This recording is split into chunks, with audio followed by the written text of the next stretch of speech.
President Vladimir Putin has used his State of the Nation address to defend Russia's traditional values and insisted an increasing number of people around the world support them. He addressed a wide range of issues in his speech. Let's get the details from RT's Igor Piskunov, live from the Kremlin. Hi there, Igor. So what's the main focus of this year's presidential address there?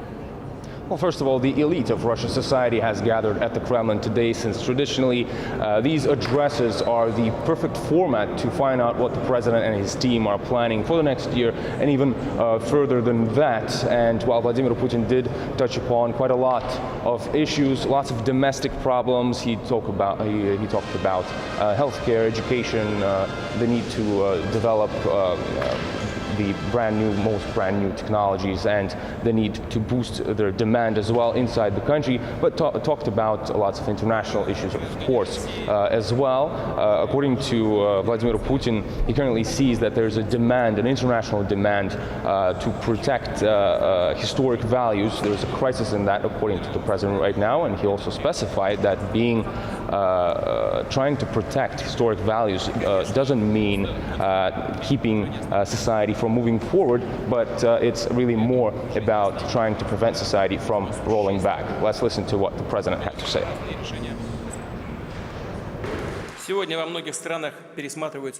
In many countries today, public morals are being reconsidered. National traditions and differences are being demolished. We know that there are even more people around the globe who support our position in terms of ensuring traditional values, which have been the spiritual and moral base of civilization for all nations for centuries.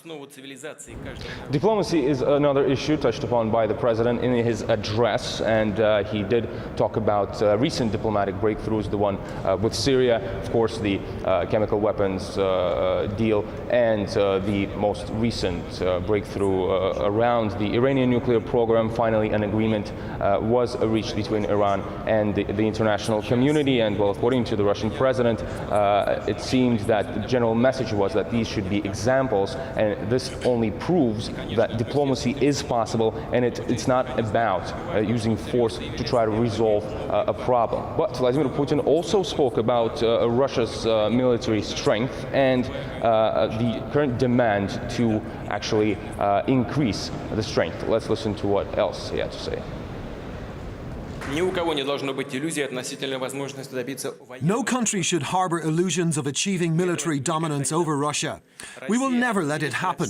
Russia is ready to meet those challenges, both political and technological. We've got all the potential needed. Our military doctrine, as well as our military equipment, allow us without a doubt to ensure Russia's security.